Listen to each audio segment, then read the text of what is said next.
All right, everybody, what's up? This is another episode of the A7E podcast. This is your host, Jigga Dren. Guys, I have my big brother Manny on the show again. He was on here about 2 weeks ago. Manny, thank you one more time for coming on. Thank you for bringing me again. It's nice to be here again.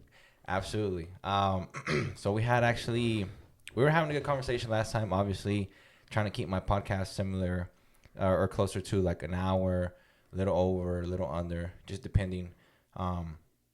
Kind of just trying to test everything for now and trying to see what a good time frame is for the podcast. But before we get it, so the last thing we were talking about was kind of like the nursing stuff. And then you're like, we'll talk about like the COVID situations, like when you were nursing. Mm-hmm.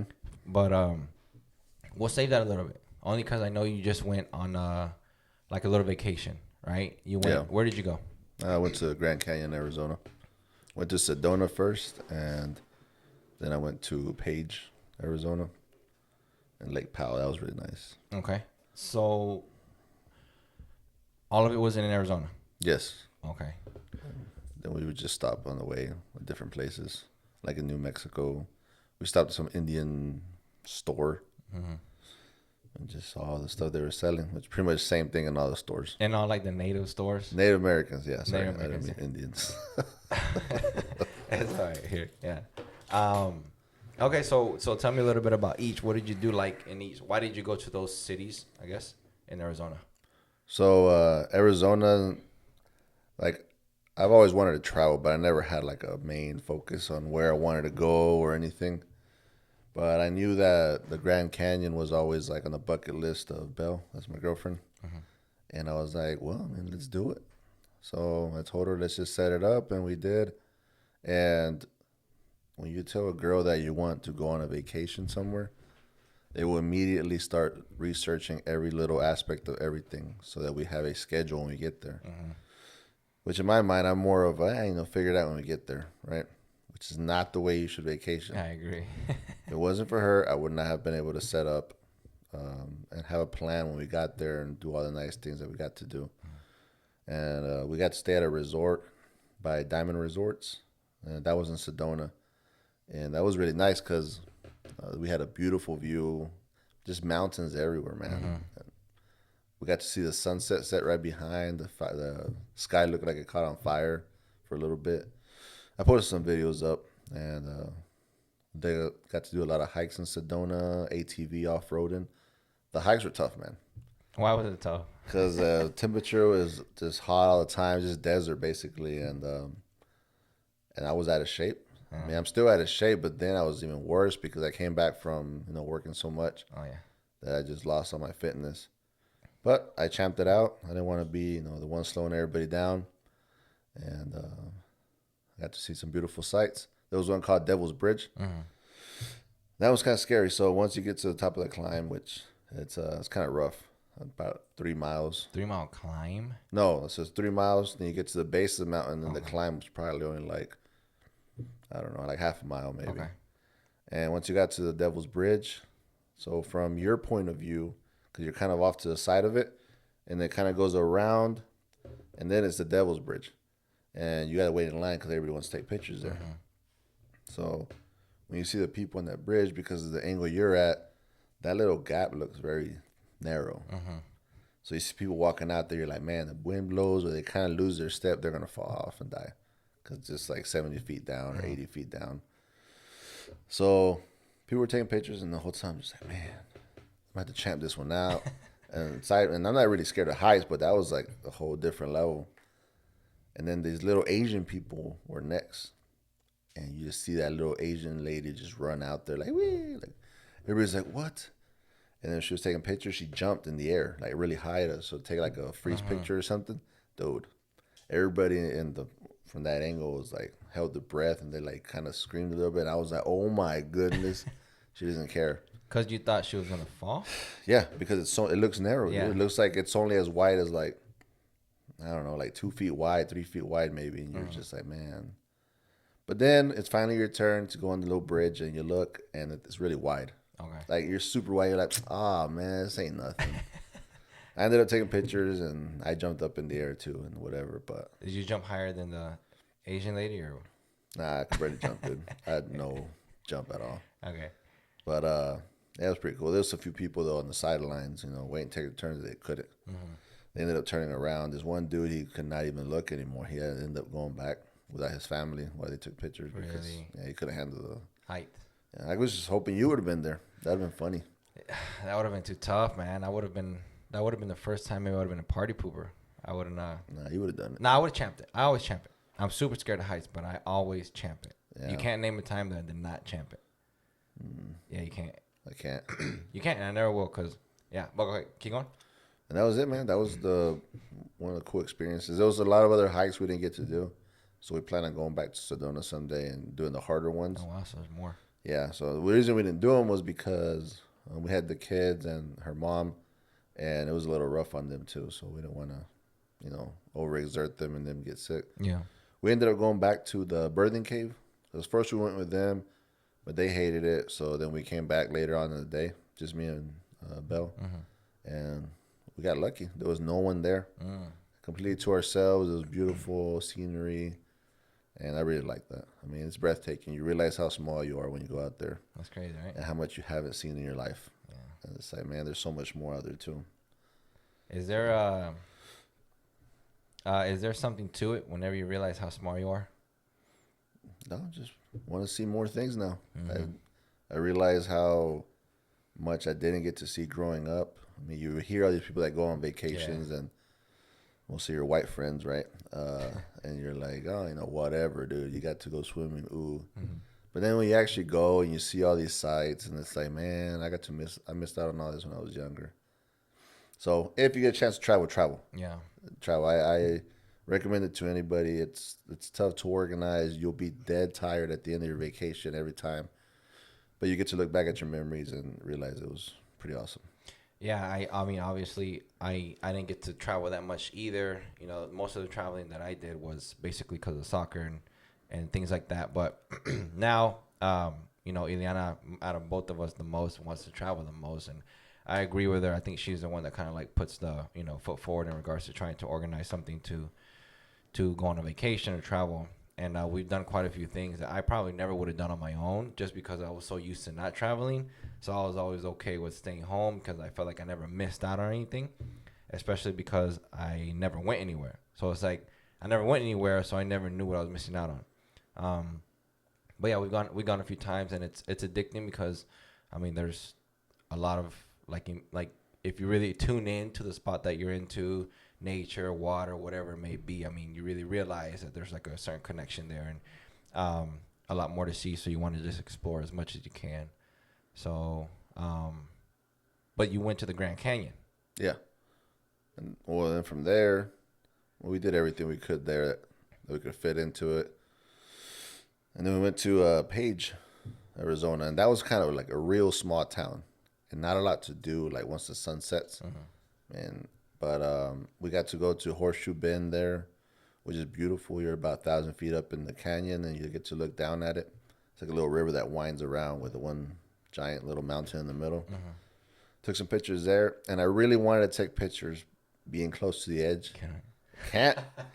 So when you're sitting close to the edge, the closer you get to the edge, this is stuff you don't pay attention to daily life because, like, if you lose your balance, you just catch yourself. Mm-hmm. If you lose your balance up there, you're dead. Mm-hmm. So you realize how much your legs are constantly balancing you. Mm-hmm. And you feel every twitch of your muscle when you're, like, closer to the edge. Maybe that's just me because I was kind of, like, crapping my pants. So the closest I get to the edge was, like, 2.5 feet. But I could never get all the way to the edge. As much as I tried, my body was like, no, stop. And then I don't know if you know what the call of the void is. Call of the void? No. So sometimes when you're driving or doing anything and you suddenly get this idea like, dude, what if I just run into traffic and just kill myself? Like, what if I just go full speed into that tree? Okay, that has happened to me. Yeah, you get these, and it's not because you're crazy. Supposedly this is a thing that everybody gets. That's called call of the void. Okay. It's the void calling you, hey, just kill yourself, man, come on. Really? Yeah, so that's just the name they give it. And that's creepy. When I was on the edge, I was like, man, I should just jump. But not because I want to kill myself. Like, I love my life. But it was just like, hey, dude, try jump and see what happens. Maybe you can fly. I'm like, dang, maybe I can fly. I better not. You know what? That's so crazy that you say call of the void because I would always wonder. It's like, when I would get those weird thoughts, like, why am I thinking that? Like, what is the reason behind those thoughts? Because obviously, I'm not gonna do anything I just thought about. No. Call it the void. That's creepy, but it makes a lot of sense though. Yeah. Just the other side calling you over. And they come home. Oh, that was creepy, man. So whenever that happens, now that I know it has a name, I'm just like, you almost had me. But no. Wow. But it's pretty cool though. And then from there, we got to go to I don't remember the name of it, but it was like a little beach, and the water was kind of dirty, but it was really cold, like spring water. But it felt amazing because it was so hot. I literally just when you first get in, like you're freezing to death, but once your body gets used to it, you don't want to get out. What keeps the water cold like that during like hot temperatures? So supposedly it's because when the winter you get a lot of snow, so when the snow melts, it comes down, and that's why it's so cold. So it's just like melted snow, which is why it's still cold. Yeah. Oh, okay. And where we also went was Antelope Canyon. It was a different part. I think it was Lower Antelope Canyon because we couldn't go to the ones that were on the reservations because all the Navajo reservations, I think it was Navajos, they closed them down because of COVID. Okay. So if anything was in the reservation, we couldn't go there. So we only got to go to a certain part of the Antelope Creek, which was still amazing. It was really beautiful. We kayaked for about a mile, and then we hiked for like another mile or two. It was pretty fun. But anyways, the water level was like 180 feet deep, supposedly. Wow. Yeah, that's wow. But that's only like Don't tell me 15%. 15%. Because normally it's like 500 feet deep. The water levels are so low, supposedly because of global warming or I don't know what. And they're just not getting as much snow as they used to. 500 feet deep. Yeah. Because I was like, if I drop my phone, can I still find it? Oh. And the guide's like, no, it's about 180 feet deep. So, yeah. Like you, even if you wanted to, you try. The pressure would be too much, right? I don't know. I don't know when the pressure gets too crazy for you. I mean, I for know. me, I could probably take it, but Yeah. average person probably not. I mean, I remember like obviously when I was younger, so like 12 foot deep pools were a lot of pressure because you go to the bottom, touch it, and then come back up. Yeah. But like I remember being on the bottom, and there's just like a lot of pressure on your ears and whatnot. And I'm assuming to someone who's not trained to dive deep without gear equipment, 180 feet has to be way too much pressure. Yeah, I'm guessing, but I have no clue. I've never dove deep On the in water. I think you said the horseshoe bend was when you were 1,000 feet above. Yeah. There wasn't no like safe rails. It was just like free. Well, there's a little spot where there's rails where you can get up there. I could get all the way to the edge. I was like, I'm safe right here. Right? Yeah. But if one of those bars let go, then I was dead. But that's literally just a small space of like 20 feet. And then you got the rest of the whole canyon. People will literally go walk around, get close to the sides and stuff. But there wasn't any like supervision from like authorities or something. Not No. like okay. You're responsible for your family. Dude, there was this Asian guy. Why is it Asian people all the time? Dude, I don't know, man. Let's keep But going. so where the railings are, when they end, there's like a little spot where the rock kind of goes out, like a point, almost like Pride Rock on the Lion King, like that. And a lot of people would go and stand there and take a picture. And I was like, man, I can't do that far out. And then this guy's like telling his little daughter, which was like 2-3 years old, maybe. No way. She had on these little shoes, like I don't know if you know those old little quinceañera shoes. They're made of plastic, Yeah. like those.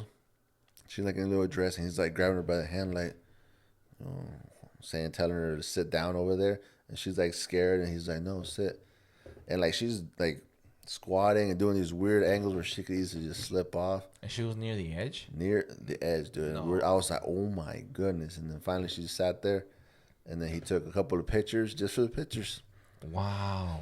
Then went and grabbed her, and I was like, dude, I would never, man. Can you imagine a little girl slips off? Like, Man, all it takes is an accident. just a little slip.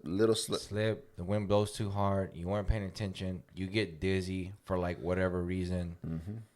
The next landing spot, if you were to fall there, was about 500 feet. And that landing spot was about another rock. Yeah. So she was not going to live. No, especially at 2 or 3. Even if she was 5 or 6, that's still brutal. Everybody would die at that height. No, I'm just saying like even if she was older, Oh, yeah. like it's still extremely scary and like I would say That's very irresponsible. It's kind of weird because Hey, I don't have kids, man, so maybe I'm wrong, but I feel like that's very irresponsible. it's a little weird because the Call of the Void. Yeah, Well, it was telling me to kick her. kick her off. Yeah, I was like, man, what if I just kick her, teach him a lesson? Of course, I didn't do it though because she's still alive. And you're not in jail, obviously. Yeah, so I was like, nah, I better not. That's Kidding. brutal. I'm kidding. Obviously, you're kidding. I hope you're kidding because that's, man, but that's crazy. I wouldn't have been able to take. I would have, but like 10 feet away from the edge, I could have got some good pics. Yeah. If you angle the camera correctly, it would look like I'm right there on the edge. So, That's what I tried to do a lot, but it was. no, I saw a lot of the videos that you posted. And honestly, they're amazing. Like, it was honestly, I've never seen anything like that. Especially like the rocks and the heights, and it was just brutal. I remember on one of them, you did a climb, like a stair climb, right? Oh, okay, so that was not in Arizona. That was in Colorado. Okay, I was like, wait a minute, I thought you went somewhere else. That's Okay. called the Manitou Stairs, or Manitou Climb. What does And Manitou stand for? I don't know. It's just whatever those Native Americans named it. Is there a difference between that climb and like, isn't there like a stairway to heaven or something? That's the one. The same one. Okay. That's what I was talking about. I don't know if it's actually called Stairway to Heaven, but I called it that because it was very appropriate name when I got there. Absolutely. So that was in Colorado Springs, and this is another bucket list of hers, which then became mine because I thought that was pretty awesome. Keep in mind, I was in worse shape than in Arizona, so went there, and she's like, "Oh, let's do it." I was like, "I'm ready. Bring these stairs on." Like, stairs they're just stairs, dude. No, man, they're not. So you get there, so even to get to the stairs, you're already climbing up like an incline of like just Regular like walking. yeah, regular walking. I got to the stairs already. I was already breathing heavy, but I was like, I was warming up, part of the warm up. And you start going, man. I was so tired. I hit 400. It was a total of like 2,700 stairs. Yeah. When I got to 400, I was already dying, breathing heavy, having to pull over, breathe a little At bit. 400 steps. Mm-hmm. Then you got the 700. Then the very first time I stopped, I did about 400 steps. Mm-hmm. After that, I had to do them increments of like 200, 100. That is crazy. 200, 100. Dude, I was dying. But Belle, she was so excited and smiling the whole time, waiting on me. I felt Cruised bad. it. Dude, I don't know what the heck happened. She doesn't cardio or do anything, but she was just on it that day, and I was dying. Wow, that's interesting. And then I finally got to the very top, and I was so happy. I mean, it was beautiful, dude. You look out, and you see the stairs, right? It looks just like in the picture where they get real narrow, and there's just a line that goes down. Wow. And you literally see all of Colorado Springs, and you're just like, wow, feel even smaller. The wind's blowing, you're cooling down, you feel better. And it's a 5-mile hike back down. But not, unless you want to take the stairs back down, then it's just that distance. But if you just want to take the hike, which is really beautiful too. Yeah. It's 5 miles. So how long? What's the distance on the steps on the way up? I don't remember. You don't remember? How much did it say it was? I think a little bit over a mile. Isn't it? It has to be. Yeah, something like that. But And it was pretty steep. so the stairs aren't the same. So sometimes you got little stairs that are about 4 inches high. So, let's kill these real quick. And then you got some that you're stepping up, grabbing with your hands, stepping up. Like big lunges. Big lunges, Oh, man. no. And when you got up there and you're already dead tired, those lunges were like horrible. Like, you just feel your leg burning straight through it. I wasn't sore the next day, though, surprisingly. I was just tired. Wow, you weren't sore the next day? Yeah, I was surprised. And then I slept real good, though. I bet. The end of that, every day, the end of vacation, dead. I was smoked. There's like no way of even staying up or watching a movie or anything. Wow. Granted, I was out of shape, so maybe that's what it was. Was it just you and Belle that did that? Did the kids do it? The Colorado one, no, it was just her and I. And then Arizona was with the kids and her mom. So they don't really like to hike. The mom does. She loved everything. But, she's kind of older, so some of it was tough for her. Yeah, of course. But she still champed it out. She was like a straight up soldier. The kids, they didn't really like it too much. I guess that's not fun for kids anymore. I know back then I would have enjoyed it, but Yeah. I guess that's not their thing. Yeah. No, that happens. On any trip that you go, especially if you're going to do a lot of activities, you run into situations where maybe some people in the group don't enjoy it. So for whatever reason, it not being their thing. So what else? So after that, on the way down, you had about you said 5 miles. 5 mile. How long did you stay on top? I was up there probably for 30 minutes. We were taking pictures. Wow. And enjoying it. There's some guy playing guitar up there for no reason. Just because he likes to play guitar, sounded pretty nice. Added a nice little tune to the whole situation. Yeah. I was like, I'm just stay here and sleep. But Was he taking tips? no. He was just chilling. I should have gave him some money, though. Here's a banana. I didn't bring my wallet. Yeah. But yeah, I was soaked in sweat, though. I think I lost like a pound. Easily. Yeah. Well, I mean, what about the food? I mean, now that you're talking about losing pounds, how was the food over there? In Colorado, we ate at a pizza place. The pizza was really good. We ordered more than we should have. It's called Hell's Kitchen Pizza. And it's right there by the Manitou little marketplace. And we also ate at this place called... It's a burger place. In Colorado? Yeah. There's no way I'm going to know it. You been there? Nah. It was like Just a Burger or Real Good Burger. Like that was called something like that. Man. Was it Home of the Good Burger? No. Oh, But it was amazing. okay. So they made these French fries with garlic aioli and all that stuff, and best French fries I ever had. My Belle said she liked her burger. I don't remember what she got though, but mine was like 2 grilled cheese sandwiches with the buns and the burger in the middle. Wow. Dude, killed it. 1 patty or 2? I think I put 1 patty because I don't like doing 2 patties anymore. Oh, you're on diet? No, it's because the proportion's off now when I use 2 patties. So I prefer, unless the patties are thin, then I'll put 2. What do you mean by proportions? What are we doing here? Man, if you got a burger that's like this tall, you can't even eat that. Yeah, Man. I agree. Like, that makes no sense. And then all you taste is meat. You don't even get to taste like the other condiments and stuff. So when it's 1 patty, perfect. I agree. Burger should be wide, not tall. Yeah, that makes sense. Okay, and then what else?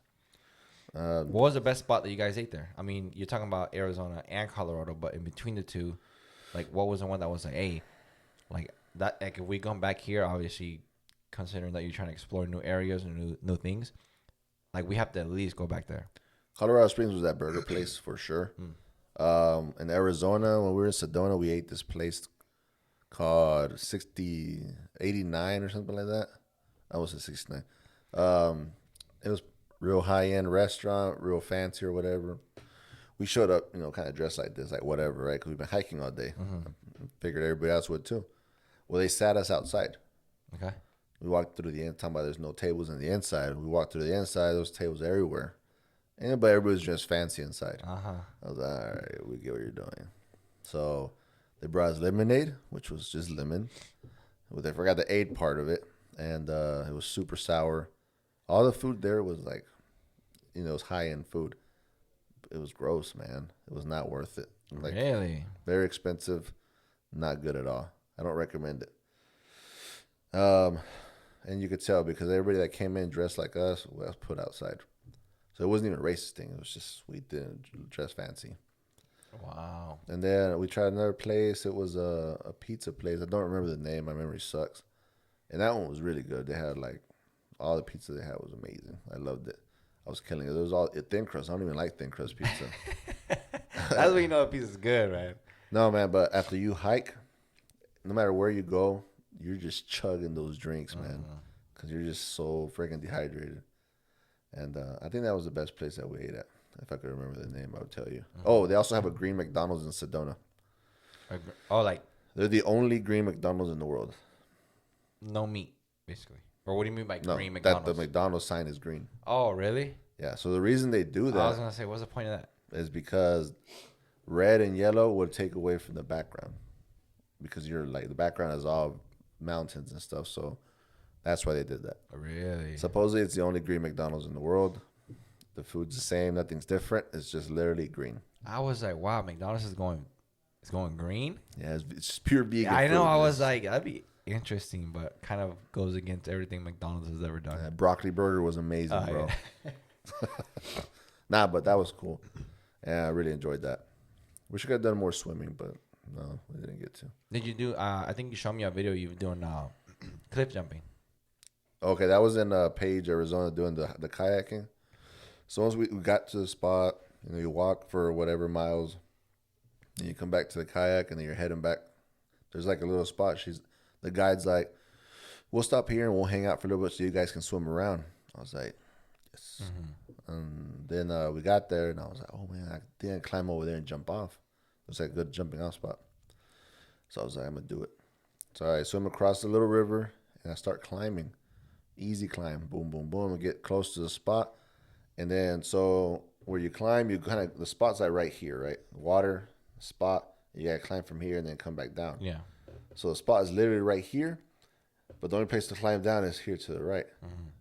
I was slipping, and I could barely hold myself up. I kept doing this because where I was not a good spot to jump. I needed to go over like another 5 feet. Right. Man, I was like, how am I gonna get over there? Literally sat there for like 10 minutes. People were looking like, are you gonna jump? One's even like, quit being scared, you pussy. Sorry. And then I was like, man, now I can't chicken out. I'm either gonna jump here. Yeah. Finally, I was like, man, whatever. So I kind of just laid back on the rock and scooted over to the spot. And then once I got there, I mean, I knew I could do it then, but then I was like, whenever you're gonna cliff jump, it was only like maybe 15 feet, maybe 20 if I was lucky. Okay, yeah. And I was like, every time you almost jump, you're always like that little hesitation that you got to kind of, like a little line, you got to jump, figuratively and whatever. So I jumped finally, and then I was like, you're in the air for a little bit, it goes quiet, and then boom, you hit the water. Yeah. And you're just like, am I going to make it back up? You start swimming up as fast as you can. I was out of breath, so I was like, oh, I'm not going to make it. I'm sure I die. And then you surface. And was it cold as awesome. Well, the water? No, I was already used to it because I was swimming. It felt amazing. Yeah. The water feels like, I don't know if you ever swam in Austin. You know that river, the Lady? No, Lady of the Lake? Yeah, something like that. I think I just made that up. Lady Bird Lake. Something like that. I know the one that we've done is Barton Creek or Barton Springs. Okay, that one's super cold. Nah, it's freezing. So the actual river one, where the people go, what's it called? When you're on that board, you're standing on it. Oh, paddleboard? Paddleboarding. Mm-hmm. When you fall in the water, like that's how it feels. Oh, okay. Perfect. Oh, wow. I loved it. Oh, man. Yeah, so then I jumped, and Belle got it on camera, but it was kind of like far away. So she didn't I saw it. It was pretty good. It's credible. I could tell it's you. Yeah. Yeah. A big old splash or what? Yeah, but all right. Let's take a quick pause, and then we'll come right back. Okay. I guess. Okay. So it was you for sure on the video. Yes. No doubt. All right. How did you guys end the trip? What was the last thing you guys did there? Horseshoe Bend was the last thing we did. Okay. The one where you look down, and then on the way back we just stopped at the dam that's there in Page. Yeah. That is also crazy, way down there, like super high up. And that was it. We stayed at the Best Western or Best Buy? Best Buy was probably was not it. I don't think that was it. I think it was the Best Western. And you imagine? No, it was a Marriott. Sorry. Okay, Marriott. Super nice hotel. Had a nice pool. Also good view. Did you guys swim at the hotel pool at all, or did you guys? The kids did. All right. They swam there for a little bit, while like Belle and I went out to like hike or something. Yeah. But that was it. I mean, there wasn't much to do there. We were only there for a few days, and then we headed home from there. We stopped in Roswell. Roswell being New Mexico, the alien place. alien place. Yeah. Any creepy stuff happen out there? Nah, it was chill. Alien place. You just go to the stores and see all their stuff they have. They had like a little, what's it called? Real quick. Roswell's Area 51, correct? No, that is incorrect. not even close. Wait, where is Area 51? Nobody knows. Yeah, I hate you so much. That's not true. It's in New Mexico. Oh, it might be, but it's not Roswell. Oh, yeah. Yeah. Roswell. It's an actual town. Mm-hmm. It has like a little marketplace, and literally their money is based off of alien stuff. But do you know why? Because there was a crash back in 1930s or 40s. Yeah. Supposed alien crash that the government tried to cover up and say it was a weather balloon, but everybody's like, we know better. And so that's pretty much what they based everything around. Yeah. Yeah, 100%. I will 100% correct to what they have given us. Yeah, that being, they were trying to cover it up being a weather balloon. Everything but a UFO being or having crashed into Roswell, basically. Yeah. And so, I mean, there's like a little museum. You go in there and it tells you all about that story. Um, then they have little stores. You go in there, you buy alien stuff, keychains. Alien stuff. That Yeah. sounds weird. And then there was one store though that was they sold crystals. Dude, I've never seen so many crystals in one place. Like literally all the colors you can think of, from wall to wall of crystals, all different shapes and sizes, and each one has a different healing property and stuff. Oh, okay. Oh, for a minute I was like, okay, but I know what you're talking I about. walked in there, immediately healed everything. I was just felt Wow. the energy. No, I'm kidding. But they were nice people. They're pretty cool. What do you think about crystals and their potential, or what people say they can do or help? I don't know, man.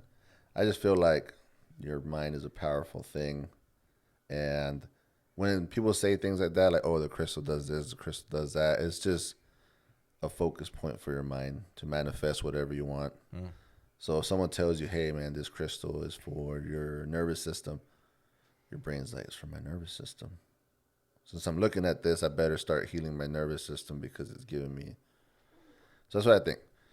That's not a bad. Like, how long have you thought about that? I felt like you were back and forth between some thoughts, and then you came to that conclusion. That was pretty good. Well, it's because, I mean, I don't know, man. I think the same thing about like church and prayer and stuff. It's like you don't need that stuff. Um, it's just a way to focus your mind, your manifestations, your things you're asking for. It's just I should I say, a vehicle to get to that point. Because some people like, honestly, you should be able to do it on your own. Like right here, sit here, just manifest whatever you want. But some people don't believe that you can do that. So if you tell them, "Hey, this crystal's the one giving you the power," it's just bringing your own power out by telling you this, like placebo, basically. Yeah. Placebo effect's been proven to be a thing Yeah. that's very powerful, healed some of the worst diseases, and that's pretty much what we do. So I do believe you can manifest things, but I don't think the crystal did the work. You did the work, but you just needed that to focus on. So That's interesting.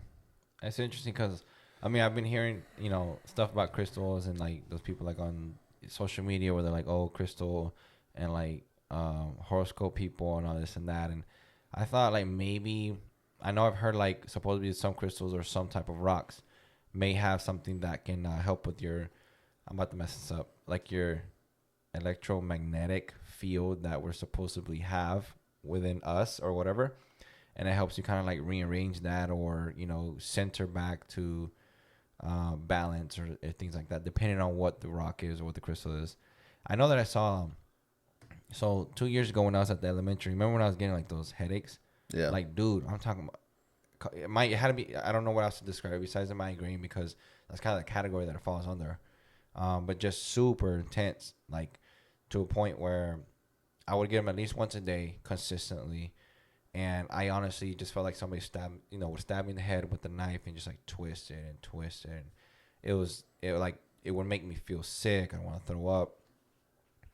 And I just couldn't take it anymore. I would take pills, pain relievers, blah, blah, blah, and it just wouldn't help. So mom like suggested that she knew somebody that had recommended mom to a healer. And so we went to her because I was willing to try absolutely anything. Like, you tell me to try something, I was going to try it because I just didn't want to, like, feel that pain anymore. anything. Dude, that was the worst pain I've ever felt in my life, just right here on the side of the head. And I never knew what caused it. But we went, and then so the lady gets there, and I guess she goes through, like, a routine. She asks you questions and whatnot. And she asks you to lay on your stomach, and, like, she puts, like, magnetic rocks, like, in certain parts of your body. And she like was claiming that basically kind of helps you realign like all your electromagnetic like field or whatever and whatnot. And obviously you kind of go in there like thinking like, it's kind of weird, but I'm willing to try it, but I kind of don't believe it, which is not a good mindset to have when you're trying to do something for yourself. But and then like she got like real like spiritual. She also claimed that she could like put her hands on you and then she would ask you questions and then she would get answers, or she would ask questions to herself or like around you, and then she would get the answers from like spirits or whatever. And she got some things right, whatever. It was weird, but So I went one time, didn't feel better. Obviously, I went 2 times, I didn't feel better. I was like, all right, I'm gonna go one more time because it was costing me $60 a session. Like, I have no problem paying that, but $60 a session. Yeah. How many sessions do I need to be here? And then so I went for the last session, and then after that one, she's like, look, take a hand sanitizer, antibacterial tissue, and just like wipe everything, like your steering wheel, like your clothes, your door, your shoes, everything. She said, wipe it all. And I was like, okay. And I did that. And then like I was like, but I'm not gonna go back because that's a lot of money. And you know what? At this point, like if it worked, it worked. If it didn't, then I'm just gonna keep getting migraines. And I stopped feeling migraines. Literally, like 2 days later, I didn't even realize that I wasn't having migraines anymore. Like that's how much. But it was the weirdest thing because, like the way she handled everything, like the way she would like claim and like interact with like closing her eyes and like talking to spirits, is like, oh, you did this when you were little. Where did you hurt yourself? This was when you. And I was just like, yeah, that's. I was like giving her props. I was like, wow, that's interesting. Like whatever you're doing over there, it's awesome. But then the rocks too. And was it that? I don't know. But I didn't do anything else besides that to treat whatever it was. So that's as far as I know for rocks and their potential power. But like you said, I mean, those things could be a focal point for your mind to do whatever it is that you're wanting to do already or wanting to happen. And I think that's interesting because I hadn't thought about it like that. Yeah. So that was cool. Pretty much a guru, bro. I just don't say it. Yeah. Do you have any crystals?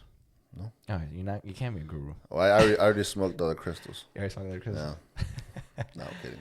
Man, that's interesting. But yeah, man, all that stuff. I feel like the mind's real powerful. I mean, you hear about these people that do witchcraft, and when you hear them doing like their spells, they do it with intention. Huge. They always talk about intention. I mean, that's just them manifesting what they want. Mm-hmm. It's bad upon the other person or whatever. And that's also why I think about, man, I can't go into all that stuff. Because when you think about like karma and all that, people talk about, oh, karma's going to get you when you do something bad. This is going to happen. Man, honestly, I don't believe in karma. I believe that if you believe you deserve this to happen, you're going to manifest it. Mm-hmm. So if you think you did this, so now this is going to happen to me, it's going to happen to you. Yeah.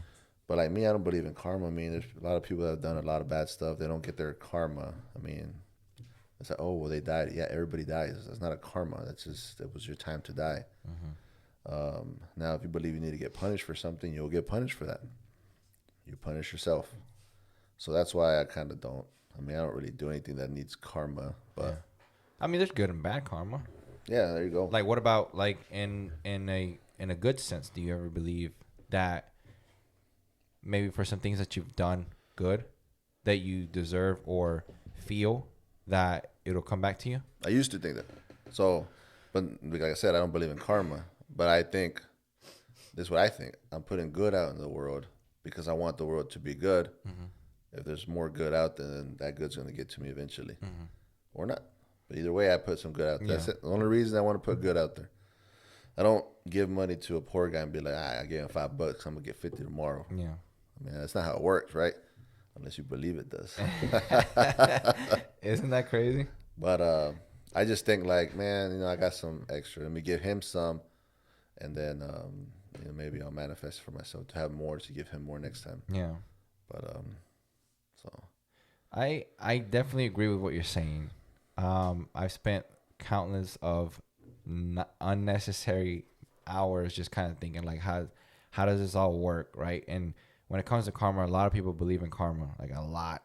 And I used to, maybe I still do, but it's very similar to what you said. But I believe karma is driven by your guilt or by what you believe you deserve, like you say. I really believe that if one wanted to, and I think there's been many cases where if someone does something bad to someone intentionally, if that person, for whatever non-humane reason, doesn't feel guilty about it, I don't know if they'll manifest something bad back to them. Like, I don't think they will. Neither. I don't think they will, because sometimes you see, I mean, how many times have you like seen people as like, oh, this person is this, not judging them in a way, but you observe, the way they're living and the way they treat others and things like that. But good things always happen to them. Mm-hmm. Excuse me. And you come to realize that it doesn't matter what you feel about other people. It doesn't matter what you think they deserve. Where it's gonna come from, it's gonna be where what they think they deserve and how they feel about things going on in their life. Yeah. So like when somebody, I feel like this whole like society convinces you on what your punishment should be, and that's where people get that from. Mm-hmm. So, like for example, you're raised saying that if you do A, you better watch out because B is gonna happen to you, and you're like, yeah, dude, B's gonna happen to me. So most people, I mean, probably me too, right now at a subconscious level, I don't know, or unconscious level, maybe I still do it, but it's like, man, if I do A, B is gonna happen, and then let's say one day you do end up doing A, then you're gonna manifest B because you strongly believe that is how it works, the universe. I do not believe the universe punishes you. I don't believe God punishes you. This is you to yourself. So if you can get away from that, I'm not saying do bad things. No, of course. But like, don't be afraid to do something because you're scared of this punishment. You know, if you really want to do it. Yeah. Man, that sounds so bad. Now that I think about it, but I'm just letting you guys know. Yeah, I mean, this is the whole reason for this is just kind of to see what you think or what the person across from me thinks about certain things. I really like to emphasize a lot on the good side of that whole thing, because there is times where I do feel that everything I do good is gonna come back to me in some way. It doesn't have to be the same way that I gave it out, but it's gonna come back to me in some way, even if it's in a small way. Like I will appreciate that, but I know that when I do something good for someone, first it makes them feel good or it helps them. And then second, because that energy was given from me to them, and then now they feel that energy, then that energy from them can be given to someone else, where eventually, hopefully it can come back to me in the time that I need it the most. Like, it's not like a time frame. It's like, okay, I'm going to do this now because by the end of the week, I need something to happen for me, right? Yeah. If that's something that, you feel that you need by the end of the week, I truly believe you can manifest it. I don't know. But one thing that I know is that whenever you want something, if you really put your thought and energy. I mean, I like to, whenever I listen to these people like on social media and things like that, a lot of them touch base with like biblical verses in regards to manifestation and things like that.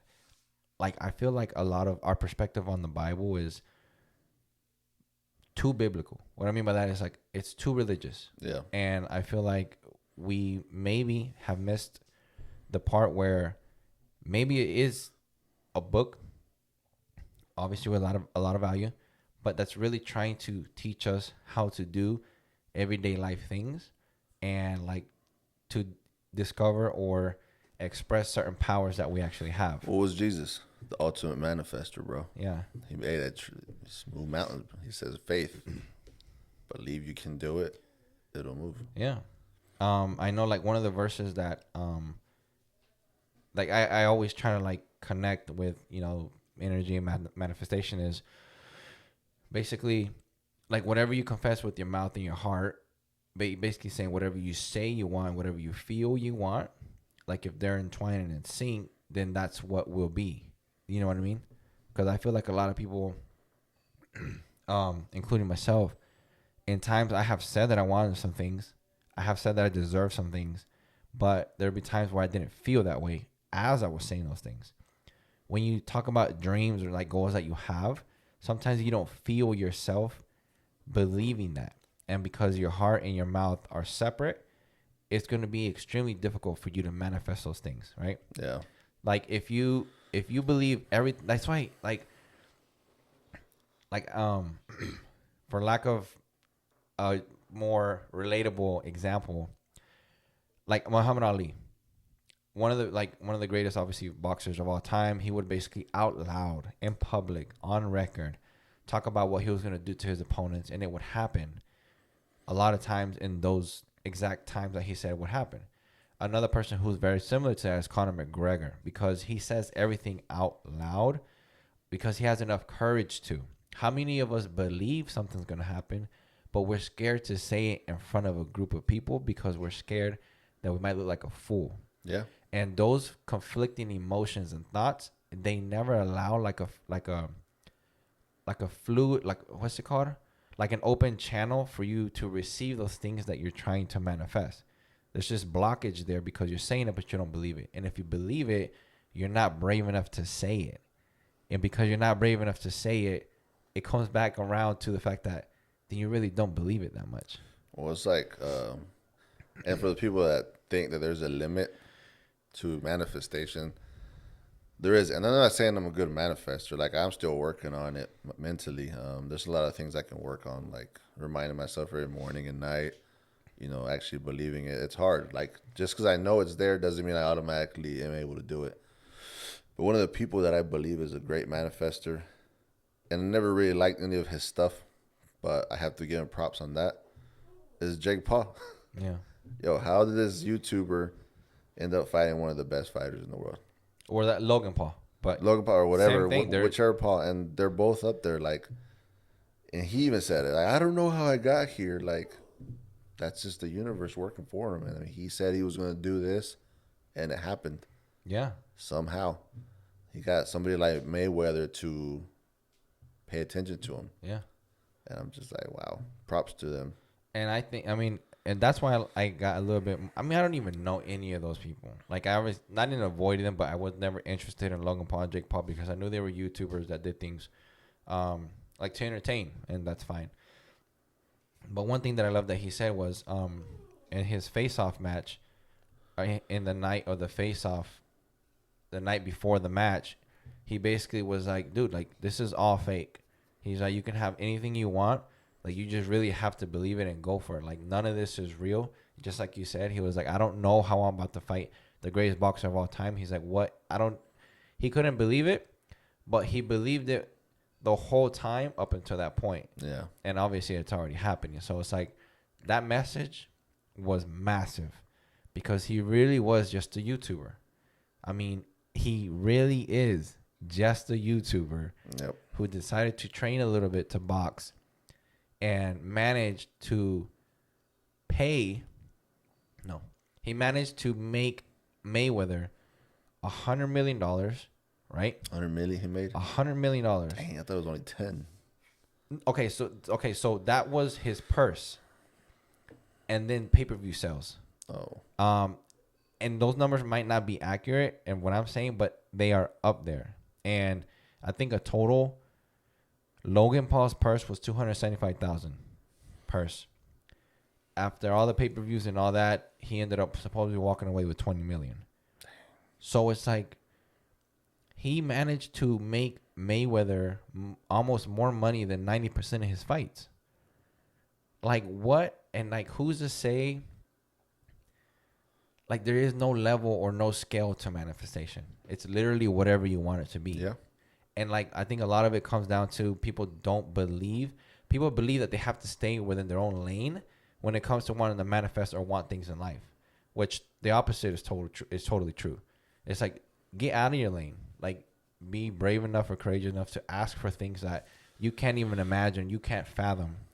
Believe it's yours already, and then like watch how things work. So a thing about manifestation. So you got to understand too, you just got to focus on your goal. Like, you don't have to manifest the path to your goal. Like, that stuff will come by itself. You know what I mean? So let's say, here's an example that I thought about, and I was like, man, that's probably why I'm a nurse now, right? So way back when I was still like barely out of high school and college and stuff, I was like, oh, I'm gonna give me a job, that pays like $1,000, $2,000 a week. That's what I want, right? Because to me back then, Out of high school. yeah, like, To be fair, when you got out of high school, that's a lot of money. no, but I mean, I should have thought bigger, right? Yeah. But back in the day, because I grew up in a poor family that made only like $400 a week or whatever, and $2,000 a week or whatever, that's a lot, right? Mm-hmm. So eventually, I mean, I always had jobs that paid close to $1,000 a week, even the satellite companies, the cable companies, and I was like, nah, I just need $2,000 a week, right? That's what I want. And now I'm a nurse, and I can make up to that, and I've made more than that. But I don't know how I became a nurse. That was never in my thought process. It was never like, oh, I'm going to school to become a nurse. Like, no, I went to USF in Tampa for like 4 years, pursuing chemistry, biology, and engineering. I mean, I just kept bouncing around, right? But never was nurse. People say, "Why don't you become a nurse?" And I was like, "Dude, that's lame. That's so. I don't want to be a nurse. I kind of understand it." So I just put it down. And then I went to Wyoming to play soccer, which I also manifested that because I didn't want nothing more than to play soccer with you. And I went to oil field, but I always had a consistent job making around that money, right? And then I was like, nah, I want to stay home, my family. And what happened? I came back, took a little bit, but somehow I ended up being a nurse out of all the things I could be. And that's literally right around the money I'm making. It's 1,000, 2,000 a week, consistently. And I'm just like, what the heck, dude? That's crazy. When I think back and look at all that stuff, I'm just like, I don't know how I got here, but who's that sound like? Yeah, exactly. Jake Paul? Yeah. And that's it, though. It's like, you're never really supposed to know how you got there because you're not really supposed to think about how you're going to get there. When you're talking about things you want to manifest, you're supposed to focus on your end goal because you are so sure and you already believe that however you're supposed to get there, it's already taken care of. It's just a matter of time until that picture end goal catches up to you and your shoes are in those shoes. And it's not to say that you don't have to put in hard work, no, because I had to put in hard work to become a nurse, but the universe is going to lay out that plan for you, and you just got to go through with it. You know what they say? When you're the most afraid to do something, that's the exact moment you need to do it. Yeah. That same thing. You just got to jump. Once you cross over and trust the universe, your path is going to go exactly where that goal is leading the whole time. Yeah. And that was me. I was like, man, I really want to do school again. I wasn't worried about school being hard. Like I was, whatever. But it's going to be 2 years, right? I kept thinking that. But then I thought, 10 years ago, if I would have started being a doctor, I'd be a doctor right now instead of nothing that I am. So I was like, you know what? I just took that step. Instead of thinking I'm going to waste 2 years, I'm going to invest 2 years. And that's what happened. I became a nurse. Best decision of my life so far. And I'm so happy with it. And it was hard work. I studied. I mean, you saw me dying all the time. Yeah. Let go of my fitness. I had to let go of a few things because I had no time for. But then I became a nurse, and now it's living the dream. Yeah, man. And it's true because you never would talk about being a nurse. That was never in your plans. But I really believe because of what you wanted, what your end goal was, the certain amount of money you wanted to make, like whatever had to happen happened for you to be able to get what it is that you were thinking about the whole time. There's nothing truer than basically whatever you think like you will become. There's nothing truer than that. Yeah. There's nothing truer than that. And what's tough is as kids, whatever's downloaded onto us, whatever thoughts we're basically taught to think, whether it be good or bad, kids that grow up in quote unquote bad families or troubling families or good families, is like you really are a product of those downloaded thoughts until you're old enough to be conscious that you were downloaded thoughts and doing everything you can to change those thoughts into the things that you are intentionally or purposely trying to think. Yeah. So, for example, like the Trumps. So Donald Trump doesn't seem like a smart man. I don't know if he is or isn't, but from the what he speaks and stuff, he doesn't sound like a smart person. Right? Intelligent. But yeah, he's wealthy. So people always say, "Oh, well, you see, you can be stupid and wealthy," or they have this idea that the wealthy are always smart. No, so Trump was raised with that mentality of, "I'm gonna be rich. I know exactly what to do." Like they was downloading how to be rich ideas. So that's second nature to him. Like second nature to me is texting on my phone because I've done it so much. Well, if I was raised in the rich mentality, being rich would be easy. So that's why it's a lot harder to get out of the middle class, to get out of the lower class, because you don't know how to do those things. That's something you have to learn. And that's something that's what it's called generational wealth. That's because you pass it on to your generation, not just your money, but you also pass on being a rich person. He was raised a rich person. He didn't have to become a rich person. And so he could be as dumb as he wants. His kids are probably dumb too. Like they could be as dumb maybe too. Yeah. But they're still going to be rich because they know one thing they know is how to be rich. Yeah. How to invest money and all those things. That is hard for us because we have to learn it, but for them it's just a lifestyle. Yeah. And I don't know why I said that. Well, because of what we were talking about, like the downloaded thoughts. Like, Oh yeah. I got you. I'm here. I'm listening. So they manifest money because that's what they're raised with. Yeah. Um. No, I agree. And on that note, we're gonna do one more segment after this, and so we're gonna pause and we'll come right back. All right. Okay. So, I wanted to continue on what you were talking about, Trump. So a lot of people don't think he's intelligent. I don't know if he is or isn't. Whether he is or not, whether he is or he is not, he was brought up rich, around money, and I think whether he knew it or not, when people when people are brought up, in that type of environment, whether they know it or not, their subconscious thoughts, those thoughts are the ones that are embedded, like the ones you grew up with, the ones that you're not even thinking about, the ones that are just happening. Those subconscious behaviors is what leads that person to be either rich or poor or whatever it is that you're talking about. Being programmed consistently since he was born, those subconscious behaviors led him each step to where those things weren't difficult for him because that's all he knew. That's all he grew around. You know what I mean?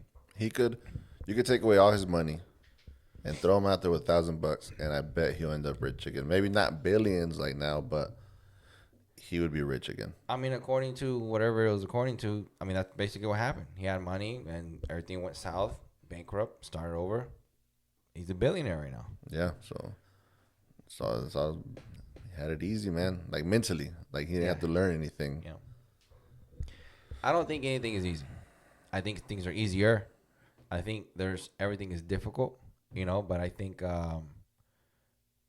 there was some, obviously that's a massive advantage, right? But I don't think, being to the status that he is, I mean, that was the equivalent. Donald Trump being president is the absolute equivalent of Logan Paul fighting Mayweather. Yep, it's the same thing as a dog that caught the car. He didn't know what to do after he caught it. Wait, what? So the dog chases the car when it drives by? Yeah. Well, one day the dog catches the car. What now? Yeah. Exactly. Yeah, so that's pretty much what I feel like happened to Donald Trump. He's like, damn, I manifested too hard. Man, that is so strange.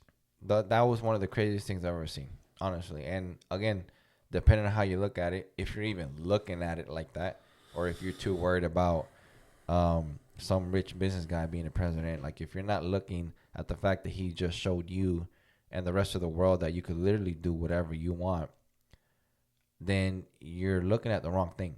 Like you're literally looking at the wrong everything. Yeah. I really believe that it's when you're growing up, parents ask you what it is that you want to be. You can be whatever you want to be. And you say, oh, I want to be a doctor. I want to be this and that. And the parents are like, oh, that's so awesome.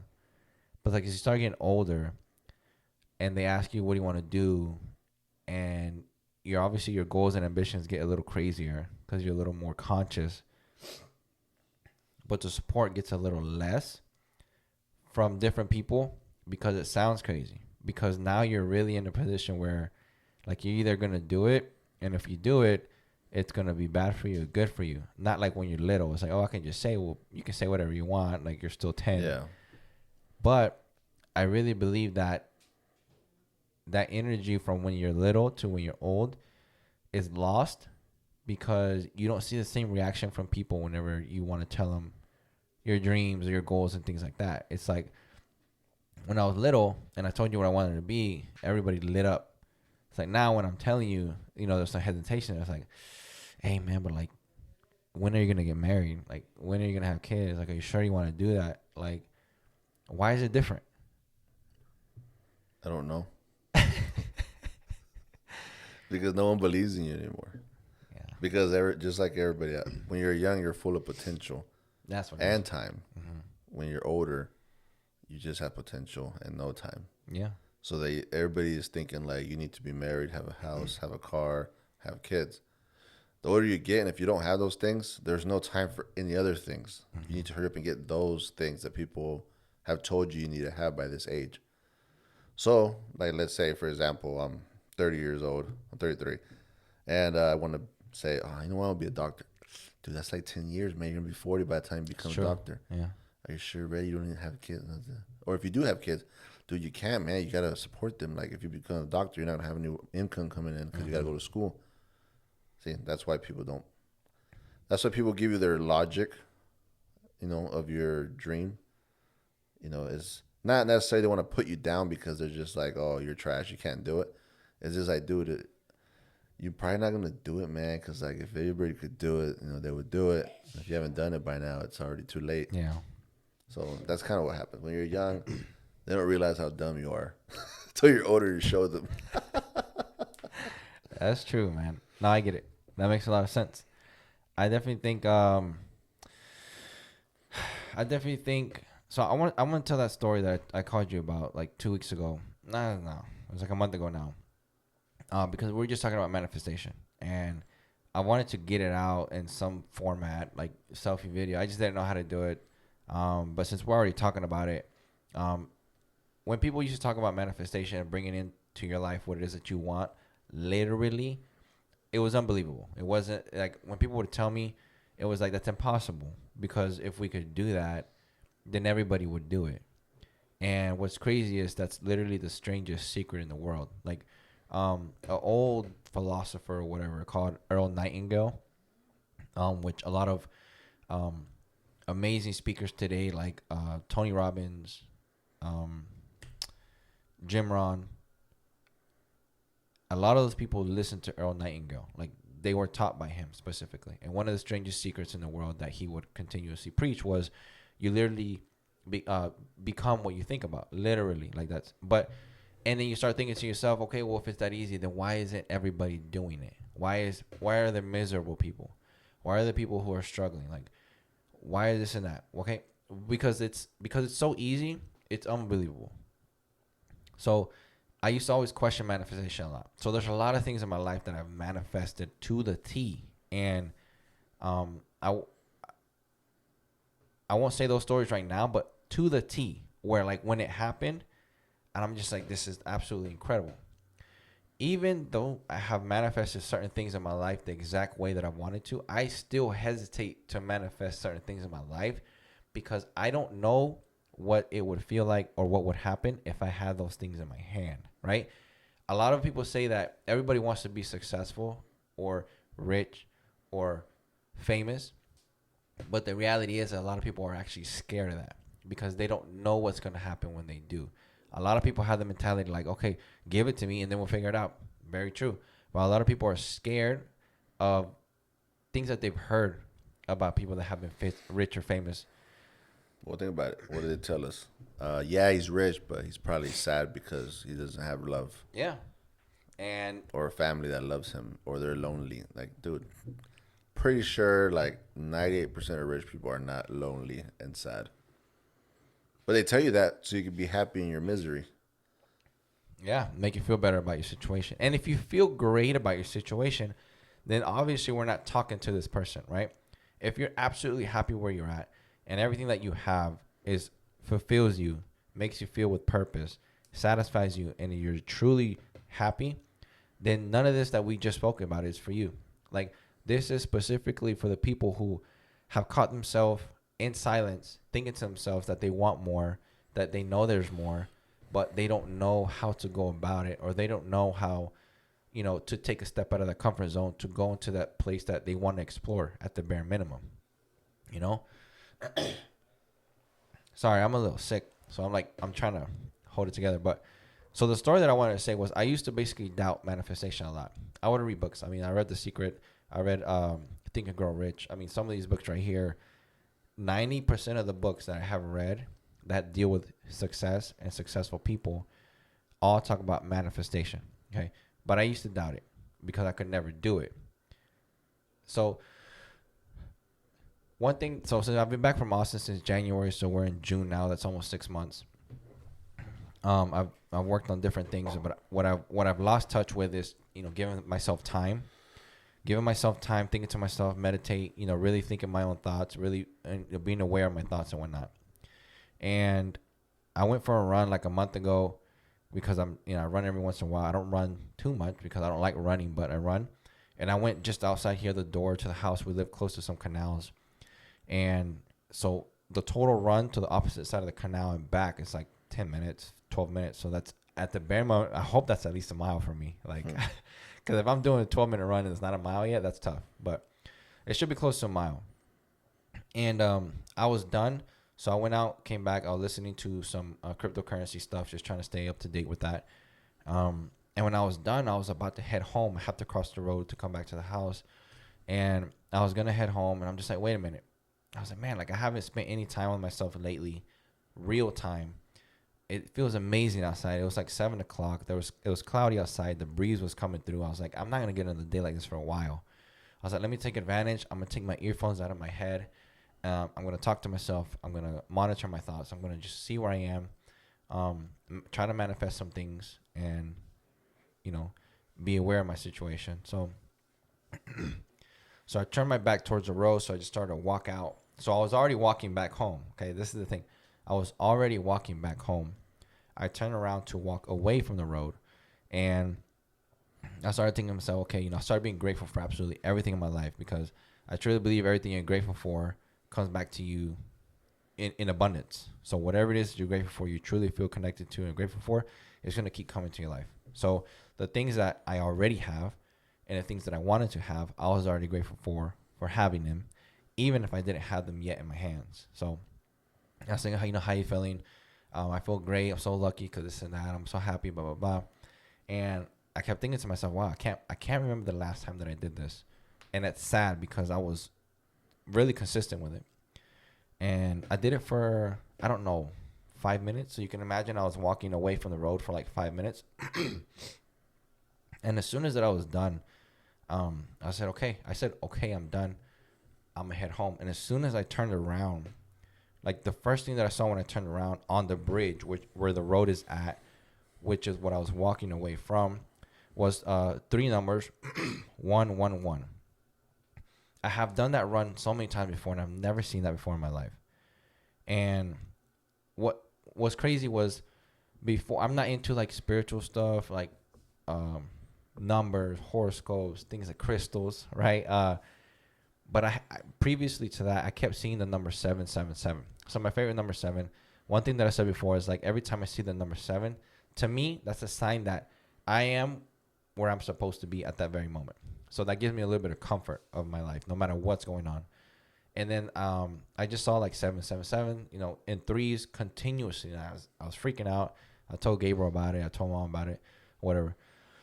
So because I saw 111, I thought to myself, well, you know what?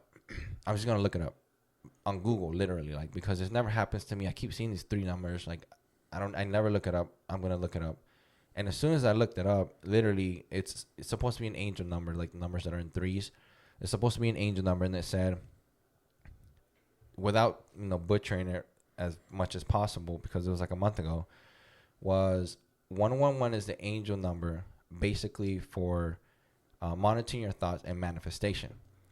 And when I got done reading that, dude, I got absolute chills, because there's no possible way that when I haven't spent any time manifesting or time with myself for like 2-3 months, like that was just I had pushed it to the side.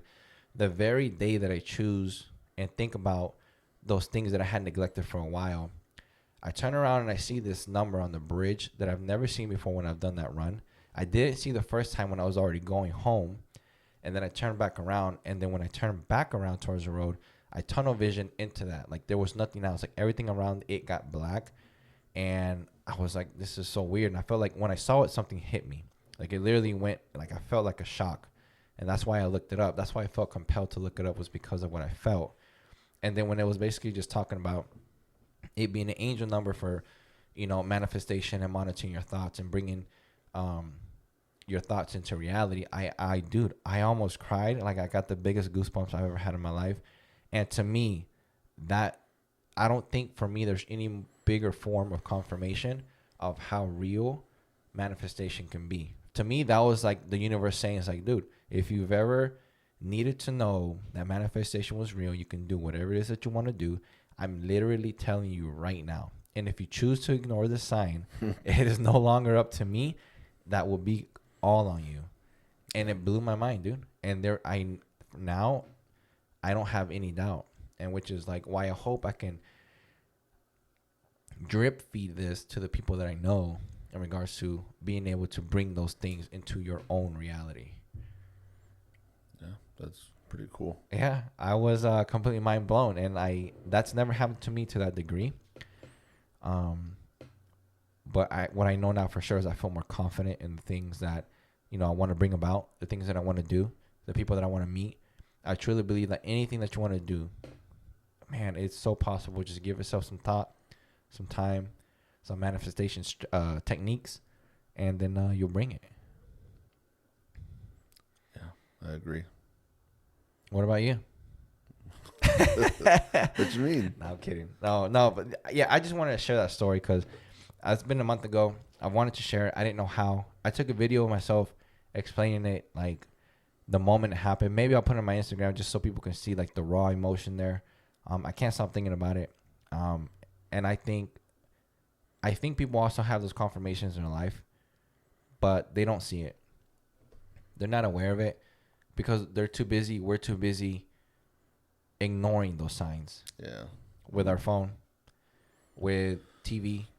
We're too busy ignoring those signs that I truly believe are put there for us. And if we were just a little bit more aware, we could see how the world, because that's what we live in, inside the universe, is really tries to speak to us to some degree. A lot of people, I like to say universe. I believe in God fully, 100%, no doubt. Jesus Christ, Lord and Savior, that's mine. But I truly believe that the universe is pretty much the same thing, but something different. I don't know. I haven't made that connection or I haven't came up with something yet. But I think it's amazing, man. And a lot of people are missing those signs. They're missing those signs because they are giving priority to the wrong things. Yeah. The other day I saw this like sign and it was red. And if I wouldn't have stopped, I hate you so much. dude, I was going to hit the car. I see that one all the time. No, but I do believe that we miss a lot of signs being busy in our noise. Yeah. I truly believe that if you ask for certain signs, they'll come from somewhere. And if you see those signs, you'll have the ability to analyze them and see if that sign's for you, so on and so forth. But if you don't look, you'll never find it. Yeah. And if you never knock on a door, it'll never open. Well, think about when you want to buy a car. You think about whatever car you want. Let's say you want a Mustang. For the next period of time until you buy a Mustang, you're going to notice every single Mustang that you never noticed before. Yeah. And that's usually how it goes. Yeah. I think in life, the things that you think about the most are going to be the things that you tend to find. And if you're not thinking about anything, chances are you're not going to find anything. Or if you think about being sad all the time, how much your life sucks, how depressed you are, that's all that's going to happen to you, man. I promise that's so true. I promise that's so true because there have been times where I've been really sad. I don't like to say the word depressed because maybe some person who's really been depressed clinically and come up to me like, oh, you never, whatever. I've been really sad before, and I had to force myself to be like, this is not who I am. I can't be like this because if I continue to feel like this, it's just going to multiply. And when I say that, it's proof that you can absolutely control the way you feel. To find a way to control the way you feel, it's very possible. And I think it's much better to do everything you can to keep yourself in a positive lane, no matter what you're going through, no matter how bad you got it, because some people can have it pretty bad compared to others. But if you at least try to flip the switch on your thoughts and look at it from a different perspective, chances are, and I would like to bet a lot of money on that your situation would change if you change the way you look at your situation. Yeah. So, yeah, man. Anything else? I feel like we told everybody the secret. Yeah, and use it wisely, guys. Yeah, so I like the first book that ever got me into that was the book called The Secret. And there's like a Netflix video on it as well, or movie, and it's a great explanation. It puts things into perspective for you.